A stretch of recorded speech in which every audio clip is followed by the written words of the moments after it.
Assalamu алейкум, урматтуу көрүүчүлөр. Азыр биз Кара Суунун прокуратурасына келгенбиз. Бул жака келгенибиздин негизги себеби биринчи мына Кара Суу базарында баарына белгилүү жол өткөрмөсү бар. Жер асты жолу деп коебуз, подземный ход.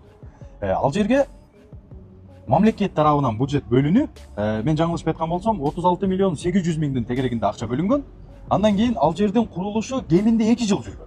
2 жыл курулуш аяктагандан кийин тилекке каршы ал подземный ход 2 айда иштеген эмес. Ал азыркы учурда орайраак кылып айтканда коомдук туалет болуп калган. Ичи мусор. Ал жетпегендей, аны 2 воротасын тинеке менен жабып да коюшкан. 2023 жылда жаңылышпай айткан болсом, ошол подземный ход боюнча кылмыш иши козголду деген.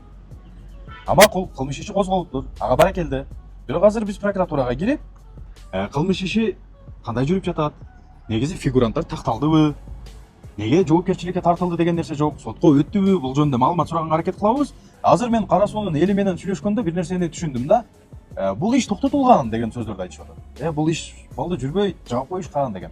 Ошого эми мыйзамды көзөмөлгө алуучу орган, структура бул прокуратура. Бул мыйзам кандай кетип атат? Кимдер жоопкерчиликке тартылды? Фигуранттар такталдыбы бул боюнча? Бир аз маалымат алууга аракет кылабыз.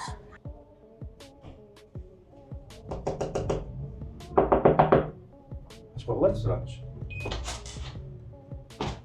Саламатсызбы? Неге мындай кылып коюшкан? Жарандарды кабыл алабы прокуратура? Неге таң кала аласың аны? Вот охранник сидит, он ачып берет дейсиз. Андай болбош керек да. Бул жарандарга ачык болуш керек да бул жер. Туурабы? Прокурордун орун басары Таштанбек уулу Айбек дейт.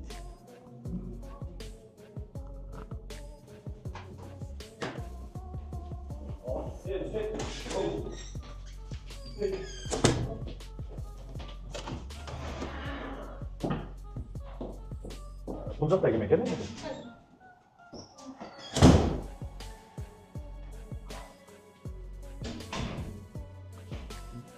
Бул жак архив окшойт, жеке. Бере бар. Ушул шаар маселеси боюнча да? Подземный ход боюнча. Подземный ход боюнча. Материалды кимде бул жакта бар? Прокуратура көзөмөлдөйт да. Көзөмөлдөйчү орган да. Азыр тактайлы анан кийин. Макул.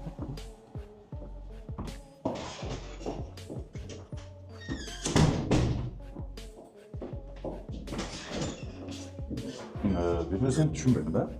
Биздин менталитет ушундайбы же ушу көнүмүш адат болуп калганбы дейм да. Эч кайсы бир жетекчи түздөн түз өзү сүйлөшпөйт да. Ошо аны муну андан сурап көрчү, тактап көрчү, өзүнүн кабарчылары аркылуу сүйлөшөт. Анан кабар учуруп кирип, бүт нерсени жеткирип бүткөндөн кийин кээде кабыл алат, кээде кабыл албайт. Ошону мындай жанагы айкындык дейбиз го. Кызмат айкындыгы, мындай элге ачык, бүт нерсеге даярдык көрбөй эле. Ошол маалыматты билебиз. Мындай деп жагдайды ачык түшүндүрүү системасына качан өтөбүз дейм да. Негизи урматтуу көрүүчүлөр, бизге окшогон жарандардын болгону жакшы экен да. Мына мисалы азыр Кара Сууда ошол подземный ход деп айтабыз, базардын жанында. Азыр ал жер жабык. Ичи уже почти общественный туалетке айланып калган болчу. Бизге окшогон жарандар келип, эмне болду? Бул 36 миллион кеткен ал жака. Ал акча каяка коротулуп кетти? Ал кызматын так аткара албаган кишилер жоопкерчиликке тартылдыбы, тартылбадыбы деп сурабасак, сурабай калып кетет экен да. Ошол окшогон адамдар кээде жакшы көрүнүп, кээде жаман көрүнүп, ушундай маселелер эмне болуп атат? Бул элдин бюджети болчу. Ким жоопкерчиликке тартылды, ким тартылбай калды, ким тутулуп кетти деп сурайт экен да.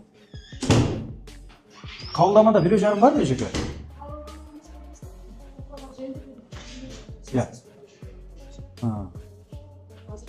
Орун басарына кызматкерлерден башка эч ким кире албайбы? Бошобой атат кабинети. Ошо улам эле кызматкерлер кирип атат да. Ошого бизге дагы очерт дейби же очертке туруш керекпи?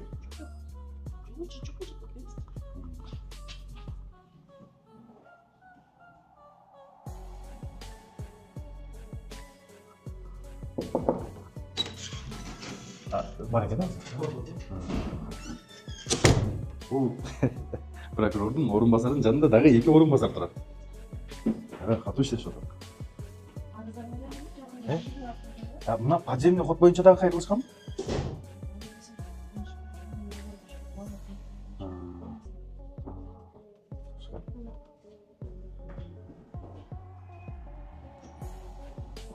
Келсек боло экен байке жанына. Рұқсат жоқ екен демелерші. Нелер материал келмеп тұр бойынша. Бишкекте болобу? Же Оштобу?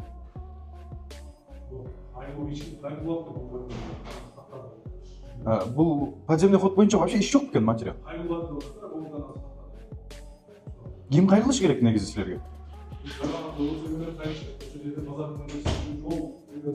Азыр кирип сурасак болобу ошонун өзүнө? Уруксаттуу экен. Не oldu? Бир нерсе болсо эле келебиз да бул жака. Ассалам алейкум. Амансызбы? Камераны өчүрүп турам мен. Бир нерсени тактап алайлы, анан кийин жандыргылай. Камераны алып. Жакты көрүп атасың, иш кылып атат. Ошо иш кылып атканыңыз үчүн келдик да бул жака. Иш Мен кылбасаңыз алып келбейт коюп болчу. алайынчы, компьютерлордучу. Эртең бери иш болбой атат, устанок коюп алайлы. Сразу эле тартып келе бересиң. Мен сизде кылып аткан мамилеңизди такыр түшүнбөй атам эке. Мен түшүнбөдүм, анан киребиз. Мындай өзүң кирсең биринчи, тапташып алайлы. Эмне маселе? Мен киммин? Мен ойланам, камераны көтөрүп алып кире берди. Мен киммин байке? Сен кимсиң? Мен журналистмин. Ана? Журналисттин ишмердүүлүгүнө киребейби? Жок, киргенмен коя турбайсыңар. Мен кичине мында устанокко кылбаш керек. Камераны тартып атпай. Камераны тартып атпайсыңарбы? Мага эмне кыркырдын атасыз? Бул Мен мамлекеттик түшүндүрүп мекеме. атам. Сиздин үйүңүз эмес да. Мен түшүндүрүп атам. Сиз балаңызды урушкандай урушуп атасыз мени? Байкап атасызбы? Эмне маселе айтчы? Сиз балаңызды урушкандай урушуп атасыз менен? Айта турган маселеңди айтчы. Эмне болду? Байке, сиз Жок, кантип сен иштеп айтпайсың. билип атасызбы? Кайерде иштегенимди сен билип анан келип Мамлекеттик мекеме да бул. Мен Мен мамлекет сизди жеке үйүңүзгө келген жокмун да. сен келдиңби? Айта турган сөзүңдү айт. Эмне маселе? Келгенибизден улам урушуп атпайсызбы бизди? Мен мынаны установка коюп алайын десем, сразу кирип келип атпайсыңарбы кабинетке? Же мына установка Эмне кыркырдын атасыз? Мен сизди балаңызмынбы байке? Мен мынаны түшүндүрүп атам. Кырынбай сүйлөңүз мага. Коюп алайын деп атам. Анан кийин кирип Кыйкырынбай келип сүйлөңүз келет. мага деп атам. Жакшы болду мына. Мен сизге жакшыраак айтып атам. Кыйкырынбай сүйлөңүз мага деп атам. Эмне тартыптасың мени? Бунун милдети да. Качып. Өз менен сүйлөшүп алайын анан кийин. Байке. Прокурор эмне кылабы? Мен чыгып тур, мен анан сүйлөшүп алайын. Чыгарайынбы? Бунун кызматы да тарткан. Айт, эмне маселе? Байке, сиз мыйзам менен Жок, эми айтпайсың мен. Эмне маселе менен келдиң? Мен айтышканы келдим. Айт эми мынакей. Эми угайын, айт. сиз укканга милдеттүүсүз. Жок, айтпайсың мен угайын. Мен убактым бармы? Айт. Сурооң барбы? Кел айт. Түшүнүктүү сиздин мамилеңиз мага. Прокурордун өзүнө жолугушканга туура келет. Отуранда тур. Туура келсең күтө тургула. Саат 4-тө Сизди көзөмөлгө ким алат негизи? Hı? Сизди көзөмөлгө ким алат? Мени эмне кыласың? Мен айтышканы келдиңби Кызык сен? болуп атат мага. Сизди көзөмөлгө Ошо ким алат? прокурор алат. Сизди көзөмөлгө алчу адамдар барбы? Ошо прокурор алат. А прокурор албай атат да. Сизди караңыз. прокурор мамилеңизди. Прокурор ал чогулушта жүрөт. Сиз журналист менен ушундай мамиле кылсаңыз жарандар менен кандай Ана сен барбы бир А? көлүң көрсөтчү? Сиз прокурорсузбу? Прокурор орун басарым. Көргөзүңүзчү. Кызматтык көлүңүздү. Сен эмне кыласың? Сен биринчи көрсөтүп мага Сиз кирген. мамлекеттик мекемеде иштеп Бу атасыз. иште? Көргөзүңүз сиз да. Мен айтышпайге. Бас. Чык кыла. Ошо прокурорго жолуга турган болсоң, прокурорго жол. Байке. Андай мамиле кылбаңыз бизге. Сиз туура эмес мамиле кылып атасыз. Жок, анан эмне болду? Мага сурооң бар болсо сурооң бербейсиң менен. Эмне болду? Мен эмне айтышканы Сиз келдим. башынан кылган мамилеңизди көрдүңүзбү өзүңүз? Жок, мен айтышканы келдимби сен? Сизди көзөмөлгө ким алат байке? Ошо кызык болот. Мен эмне кыласың көзөмөлгө алганыңды? Сизди көзөмөлгө алыш керек да байке. Мен эмне кыласың? Кел. Бас чык кыла болду. Биздин иш. Кайга чыгалы байке? Сен сурооң бар болсо мага сурооңду бер. Мага сурооң барбы? Бер. Карынбай сүйлөшүңүз. Давай анда токтот. Андай сурооң бар. Мен айтышканы келген жоксуң сен. Сурабы? Этика көзөмөлгө алуу барбы силерде? Не oldu? Не болуш керек? Жақшылап Мага айтсаңыз, не болуш керек? Дежурныйме Кимден кирбейсің. уруксат? Дежурныйме кирбейсің, рұқсат ал. Кайсы мыйзамда көргөзүлөт уруксат? Қандай рұқсат? Сен Уруксат алуу деген мыйзам кайда бар? кезек менен киресің бе, рұқсат алып тұр? Кезек ким бар биздин астыбызда кезек? Жүр мыяқта, дежурный бар. Жок, не болуш керек? Сиз айтыңыз го, не болду деп атасыз? Не болуш керек эле? Не маселемен келдіңер? Элдин маселеси менен келип атам. Қайсы елдің не маселе? Эми нан бер, чай бер деп келбейм да мен бул жака, Жоқ, туура? айтпайсың маселеңді. Мен ошону айтып атам байке. Маселеңді түшүндүр. Биз киргенден бери кырынып атат бизге байке. Кимге орын басара кіресің бе, прокурор кіресің бе, дежурный алып кірсін. Прокурордун орун басарына киресиңер деди. Ким айтты? Мына бул эчекебиз дагы. Ошо дежурныймен сүйлөшпөйсүң, басып ойга түш. Киргенибизден бери кыйкырынып атат прокурордун орун басары. Мен аны камерада дагы берем. Негизи прокурорлорду ким көзөмөлгө алат байке? Прокурордун жолоп турган прокурор көзөмөлгө алат.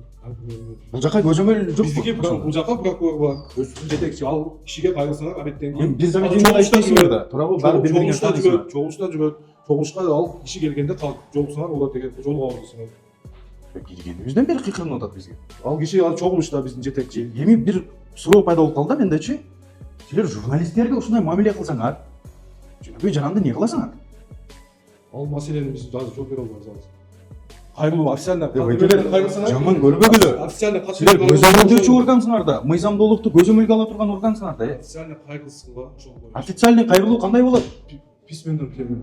А осына кайрылса болбойбу? Официалдуу кайрылуу кандай болот байке? Осынан кайрылуу жатпайбы ага? Сиз азыр кабарыңыз бар го анда? Не маселе менен келгенибизди өзүңүз айтып атасыз. Бизде андай маалымат жок экен деп атасыз, туурабы? Маалымат жок экен деп атабыз. Ошол базардагы эме боюнча деп атасыз, маалымат жок экен деп атабыз. Кандай маалымат болбойт? Ал жакта кылмыш болуп жатат го. Ачык эле шаардын ортосунда турат ал нерсе. Кантип билбейсиңер? Силер прокурор болуп билбеген нерсени мен силерге айтып берем. 3 жыл мурда Телек Матраимовке иш козголгон ал жерде. Ал аким болуп турган учурда подземный ход салынган. 36 миллион 800 миң сом ущерб дейилген. А сиз бүгүн ал жөнүндө маалыматым жок деп атасыз. Бизде маалымат жок экен деп атасыз. Ал боюнча мамлекет догер болуп иш козголгон. Биз ровддан алынган маалымат боюнча айтып атабыз. Ровд эмес, буну прокуратура иш козголгон. Байкелер, маалымат деген нерсе бар да. Өзүнчө кыйын боло берсе маалымат көп киши болот. Не болойт ана? Жакшына суроо берип, жакшына маалымат алып келеби? Жакшына камераны өчүрчү. Өчүрбөйт. Эмнеге өчүрбөйт? Неге өчүрөт? Кандай тартканга акың бар? Кандай тартканга акысы жок. Эмне негизинде келген? Кайсы Мыйзамдын негизинде келген. Удостоверениең барбы? Сиз кимсиз? Мен помощник прокурор. Көргөзүңүз. Өзүңүз тааныштырыңыз. Ошол сиздин кызматтык милдетиңиз болот. Камераны өчүргө келе бербейсиңби? Камера өчүр деген мыйзам каякта бар? Ушул жерде бар. Каякта? Бул жер каяк? Мына көрүчү эле. Урматтуу бийлик башчылары, мына Кара-Суу прокуратурасы. Мына күнүмдүк жашоо. Бул күнүмдүк жашоо. Чакыртпай болду. Жакшы бай. Болбосо ыйгарым укуктарыңызды көрсөтүңүз. Биз сизге подробный маалымат берели. Ишеним катты арыз ээлеринен, адвокат Сиздин ишмердүүлүгүңүз эмне негизинде болот эжеке? Мен ал сизге суроого жооп берем. Сиз мына прокуратуранын имаратындасыз азыр. Туурабы? Мен бул жерде кызматкермин. Мен сизге конкретно суроо берип атам. Ыйгарым укугуңузду көрсөтүңүз, болду. Биз сизге жооп берели. Ошол жооп болуп атпайбы менде? Сиз Көрсөтпөйсүз. эмне негизинде ишмердүүлүк жүргүзөсүз? Көрсөтпөйсүзбү? Көрсөтүңүз ыйгарым укугуңузду. Ишеним кат барбы сизге? Урматтуу генеральный прокуратура, бул кызматкерлерди вот аттестациядан өткөрүү процесстерин текшеришиңер керек. Булар түздөн түз конституция менен иштеш керек эле. Ар бир жаран маалымат алууга укуктуу деген кепилдик бар. А булар келип алып эмне негизинде иштеп атасыңар деп сурап атат бизден. Прокуратура бул мыйзам ишмердүүлүгүнү көзөмөлгө алуучу орган, түшүнүп атасыңарбы? Булардын аттестациясын текшерүү керек. Булар нени кызматы жөнүндө иш алып баратканын билбей атат. Түшүнүп атасыңарбы? Мына үстүн болуп атат булар үчүн. Мына нерсе жарандардын укугу эмес. Бул жерде мына нерсе кызык болуп атат булар үчүн. Удостоверение деген нерсе чечип атат. А маселе бул жерде жарандын укугу деген нерсе прокуратура кызматын вообще кызыктырбай атат. Милицияны чакыргыла сөзсүз. Албетте, буга укук коргоочу органдар керек. Албетте. Чыгып кетебизби? Аны эмне жашайсыз? Я. Анан ошол жерде за мной не надо идти. Сизден За мной маалымат не надо сотум. идти. Мен маалымат бербейм сизге. Сүйлөшүп атпайсызбы? Жок, мен сизге маалымат жок, сүйлөшөм да, сиз адамсыз да. Ана менен Ошол жарандар кайсы мыйзам аркылуу маалымат алганда маалымат болот? бербейм. Анткени вы никто. Вы никто? Да. Эл ким? Анда биз көчөдөгү элдерге эле маалымат Эл ким? беребиз да. Албетте бересиңиз. Чын айтты. Милдеттүүсүз элге маалымат берүүгө, билесизби? Ошол мыйзамды көрсөтүңүз, жазык процесстик кодексте бар бекен. Эжеке, сиз функционалдык милдеттериңиз жөнүндө билесизби Жок, жок сиз дегенде? көрсөтүңүзчү. Мага ошол мен эмеске байдан бери айтып атам, жакшылап айттым, Сиз мага ыйгарым укуктарыңыз жөнүндө что-то покажите, мен сизге маалымат берейин. Эжеке, Жок, мен мен сизге атыңызды билбейм. Бирок мен сизгечи бир иниңиз катары айтып атам. Эжеке, сиз прокурорсуз. Сиз мыйзамды мага сууда ичиришиңиз керек болчу. Мен сизге ичирип атам ошо. Сиз мыйзамды билбей атасыз. Жок, мындай эмоция алдырбай жакшына сүйлөшпөйлү өтөбүз. Эмоция деп эмнеге таянып айтып атасыз мени? Жок, сиз өзүңүзчү эле, вы со мной азыр на повышенных тонах разговариваете, туурабы? Мени азыркы сүйлөп атканым Жок, мен сиз үнүмдү бийик кылып сүйлөшүп атам. Мен сиз менен эч кайдан бакырыш. Прокурордун орун басарынын сүйлөшкөнүңүздү укканда кандай болот анда? Жок, эми ал киши өзүнө жооп берет, мен өзүмө. Мен азыр сизге кыйкылып Мен атам. оюмча, мен сиз менен сылык эле сүйлөшөм. Сиз сылык сүйлөшүп атасызбы, кандай мен билбейм. Бирок мыйзам чегинде сүйлөшпөй атасыз. Кантип сүйлөш керек сиз менен? Сиз мага мыйзамды так сактаган киши катары сүйлөштүн ордуна сиз мыйзамды билбей атасыз. Атыңыз ким? Атым Али. Фамилиям Эргешев. Смотрите, Али. Сиз азыр бизден кылмыш иш боюнча маалымат алган белгисиз. Маалымат жок экен. Вообще-то андай жок экен. Кылмыш иши жок экен. Хорошо. Нам ошол арыз сизге бирөө кайрылды да. Азыр прокурор бул боюнча кылмыш иши жок деди. Сиз каяктан кылмыш иш чыгарып койдуңуз? Укпайсызбы? Сизге бирөө кайрылды, ушундай болот. Бирөө эмес, элдер. Ошолордон просто ишеним кат алыңыз. Элдерденби? Да, ушундай болот. Ошондо сиздин действияңыз мыйзамдуу болот. Мына биз ушуга ишенебиз Алиге. Ушундай эме кылып, бизди эме кылсын. Всё, пожалуйста, приходите, беребиз. Анан камера менен келип алып эле вот так вот смеяться, монтип кылсаң сизге эч ким эчтеке деп айткан милдет эмес. Күлкүлүү сүйлөп атасыз. Сиз күлкүлүү сүйлөп атасыз. Эжекебиз мени сүйлөгөндү өзү түшүнгөн жок. Урматтуу көрүүчүлөр. Бұл прокуратура. Прокуратураның қызметкерлері. Андайға бағыла. Бұл мемлекеттік мекеме. Мейлі, сілердің статусыңар, сілердің эмоцияңар, сілер бізді қабыл аласыңар ба, албайсыңар ба, ал мәселе емес. Бұл жерде мемлекеттің есебінен, елдің есебінен салынған өткөрмө жол, асты жолу бар. Подземный ход бар. Ал жер жарабайт, абсолютно жарабайт. Чынығы бөй-бөйді сұрақ алады сілер. Анан компьютерімді қойып алайын, ешік менеки, қайсын мыйзамменен келдің, қайсын мыйзамменен келдің деп айтқан ұят сілерге. Мыйзамды көзөмөлгө ала турган структура жарандардан қайсыл мыйзамменен келдің деген уялышы керек. Бұл жаққа ошол мыйзамдар бузулганда, укугу корголбогондо, кейбір қызметкерлерден мыйзамсыз иш аракеттеринен улам адилеттүүлүк таппаганда келе турган жер бул. Силер запкы жеп келген адамды тепкилеп атасыңар. Жарандар, мына прокуратура өз колу менен чыгарып болгон экен да. Караңыз. Укуктарыңыз бузулган учурда эмне кылуу керек? Прокуратура өзү ушундай бошко илип койгон нерсени уктуп атат. Мыйзам бузууга кабылсаңыз, документтер, сүрөттөр, аудио же видео жазуулар жана күбөлөрдүн көрсөтмөлөрү менен далилдерди чогултуңуз деп жазып коюптур да. Анан бул далилдерди чогултуңуз деп урматтуу прокуратура кызматкерлери өзүңөр сунуш берип атсаңар. Анан неге видеону өчүр деп атасыңар? Неге камераны өчүр дейсиңер? Өзүңөр айтып атасыңар, мына далилдерди видео, аудио, сүрөттөр аркылуу чогултулат деп атасыңар. Камера аудиону дагы жазат, видеого дагы тартат, сүрөткө дагы тартат. Бул демек, ошол нерселер жок болсо далил жок деген сөзбү? Анда неге видеону өчүр деп талап кылып атасыңар? Бир нерсени айтайынбы? Силер өзүңөр жазган эрежеге өзүңөр амал кылгыла да биринчи. Ана амалын таппай. Амал кылыш керек. Ошол нерсени аткаруу керек. Силер мыйзамды көзөмөлгө алуучу органсыңар. Өзүңөр жарандардын укугун өзүңөр тебелеп турсаңар. Өзүңөр мындай кайдыгер мамиле кылып турсаңар. Өзүңөр кыйкырынып, айкырынып мамиле кылсаңар. Болбойт да. Жок дегенде өзүңөр жазып койгон борчко өзүңөр амал кылгыла да. Мына жерде дагы бир бар экен да, эсиңизде болсун дейт. Кыргыз Республикасынын башкы прокуратурасы сиздин укуктарыңызды жана кызыкчылыгыңызды коргоого ар дайым даяр. Көйгөйлөр менен жалгыз калбаңыз. Жардам алуу үчүн кайрылыңыз деп коюптур прокуратура. Анда кайрылсаң ушундай мамиле. Кайрылып атабызбы? Не кылып атабыз? Тарап болбосоңор кылмыш боюнча маалымат берилбейт ачык-ачык же далилсиңар же болбосо же ордер болбосочу. Ошондо жарандар маалыматы жок калып кетеби? Жок, жарандар качан ошо бир маалымат алыш үчүн адвокатын же бир тарапты киргизиш керек да. Эмне? Бир тарап болуп келдик да, эл тарап болуп. Эл тарап болуп келдик Иш да. боюнча тарап болуш керек. Мен сизге айтып атам. Кара сууда, кара сууда. Сиз прокурорсуз, туурабы байке? Прокурордун жардамчысы болсоңуз дагы, прокурор статусундагы кишилерсиңер да. Силердин функционалдык милдетиңер жөнүндө айткым келбейт. Бирок мына жагдайдан улам айтканга айласыз болуп атам да. Силердин функционалдык милдетиңерде бул жака келчү жарандардын статусу бар да. Силерге кандай жарандар келет? Мыйзамдуу укугу бузулган.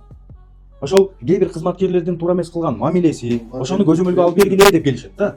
Силерге келип атат. Мен дагы ушундай эле жаран катары келип атам силерге. Бул кара суунун эли ошонун бюджетинен подземный ход салынган. Мен жаңылышпай айткан болсом, цифраларда 36 миллион 800 миң сом мамлекеттик шаардык бюджеттен кеткен. Ал боюнча иш болгон да. Неге анда өйдө туруп байке айтып атат, иш жок бизде андай деп. Кылмыш иш бар, иш болгон. Түшүнүңүзбү? Мен айтып атам, эми байке. Ал подземный ходдун салынганына Кудайым буйруса 5 жыл болуп атат. Пайдаланган жок ал жер. Аны сиз дагы мен дагы билебиз. Мен кара суунун тургунумун да. Ал жерди бүгүн эшик менен таң коюшкан. Кириш чыгыш жерлерин жабып койгон. Мен айтып атам. Жол тосуу бул кылмыш билесиз да. Кылмыш жаза кодексинде каралат. Жолдорду тоскон болбойт, торогонго болбойт. Бирок ал мамлекеттин жолуна ким кайсыл акылдуу өзүм билемдик менен бүгүн сварка кылып койду ал эшикти. Бизге кызык болуп атат. Экинчиси 36 миллион 800 миң. Ушерп да бул. Анткени жараксыз деп эл эксперт болбосо дагы эл аны көрүп атат да. 36 миллион 800 миңди коротуп коюу. Эч ким жоопкерчиликке тартылбай атат. Жоопкерчиликке тартылган болсо иштин аягы кандай болду? Прокуратуранын статусу боюнча кызматтык айкындык деген нерсе бар силерде. Бул дегени элге биз ачыкпыз, биздин ишмердүүлүгүбүз ачык болот, биз эсептерди, отчетторду элге ачык көргөзөбүз деген антыңар бар. Бул силердин функционалдык милдетиңер байке. Азыр мындай да, атың ким сенин? Менин атым Али, Али Мергешев. Азыр Мына маселе чечсе мына байке. Тергөө жүрүп Мен жаткан журналистмин. азырчы кылмыш иш боюнчачы. Мен журналистмин байке. Кааласаңыз таанысаңыз болот. Кылмыш иш боюнча азыр тергөөдө кылмыш иши. Жыйынтык чыга элек. Эгер ачык айта турган болсо жыйынтык чыккандан кийин атайын башкы прокуратурадан уруксат берилгенден кийин маалымат берилет. Азыр отурсам болобу? Караңыз. Кылмыш иш тергөөдө деп атасыз. Бул маселе боюнча. Кылмыш иш козголгонуна канча жыл болду?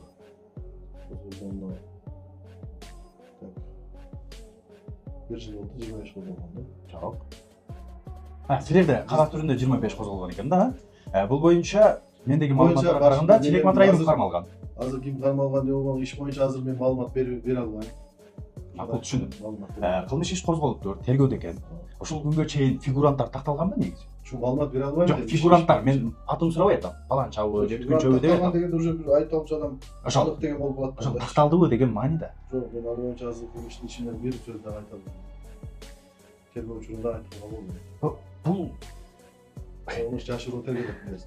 Пеке мен мындай ачык суроолорго аябай жакшымын да. Подземный ход жараксыз экени билинип турса, аны сметасын түзгөндөр дайым болсо, тендер өткөрүлгөнү дайым болсо, подрядчик дайым болсо, туурабы? Аким ошол учурдагы аким дайым болсо, эмне үчүн бүт фигуранттар дайым турган жерде дагы 1 жылдан бери тергөө. Неге андай? Эми тергөөнүн дагы өзүнүн немеси бар, атайын тергөө аракеттери бар. Ал жерде ошол атайын адистер менен текшерет. Талапка эмнеси жооп берилет, кайсы жерде мыйзам бузулган, баары иликтеп тактап чыгып туруп анан кийин баа берилет да ишке. Жакынкы ортолордо баа алабыз. Мындай курулуш иштери боюнча экспертке кезек күтүп аялар. Экспертизадачы. Курулуштар боюнча. Эксперттерибиз аз. Ошон үчүн экспертиза узат. Мындан чейин. Бул подземный ходдун келечектеги тагдыры кандай болот эми? Дагы канча жыл жатат? Мана мен азыр айта албайм. Мына мисалы Иште жыйынтык мен тургунмун дейин, Кара Суунун тургунумун. Менин конституциялык дагы башка жарандык улуттардан дагы келип чыга турган болсок, мен толук түрдө укугум бар. Анткени мен Кара Суунун тургунумун. Шаардын тургунумун.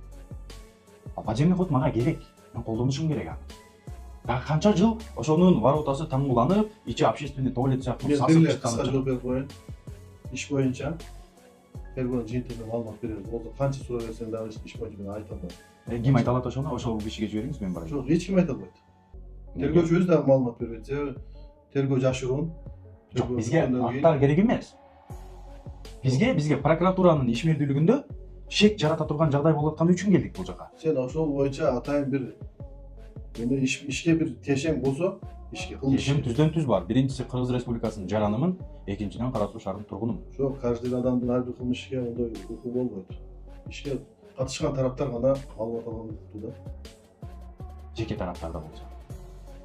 Ошол Бюджет кимдики? Бюджет кимдики? Бюджет боюнча дагы азыр Жок. беребиз. Бөлүнгөн бюджет кимдики? Бул жерден кайсы тараптан акча бөлүнгөнү Мен билем. Кара Суу. кылмыштын ичинде. Кара Суу районунун бюджетинен бөлүнгөн. Биз азыр эми Мен сизге айтып атам. Бюджет кимдики? Бюджет элдики. Акчанын ээси эл. Эл маалымат алганга толук укугу бар, туурабы? иш боюнча жыйынтык чыккан маалымат берилет. Жыйынтык негизи чыгабы деген шек жүдөмүк болуп атат да бизге. Неге чыкпайт? Чыгат. Эч эле жылбай атат да, Жок, Кечээ комментарий жазган жарандар бүгүн интернетте кечирим сурап атат, бат-баттан жоопкерчиликке тартылып атат. Бирок 36 миллион тегерегиндеги подземный ходдун акчасын коратып койгондо туура эмес. Жоопкерчиликке тартылып атат.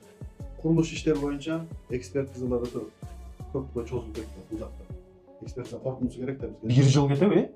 1 жыл, 1,5 жыл арканда убакта чыгат. Ага чейин ал жарандар качып кетсечи? Эксперттер аз да. Ал жарандар качып кетсе, за границага чыгып кетсе, кандай болот анда? Чыгып кетсе керек да. Алдында турган. Кайда кетмеспи мамилеңиз азыр? Сол кандай кайда? Тергөө иштери жүрүп атат. Тергөө иштери жүрүп. Атайын тергөө аракеттерине кайра камсыздалат адамдар. Иш адамдарчы. Мен Кара Сууда жашагандан коркколмун. Силерди көргөндөн кийин.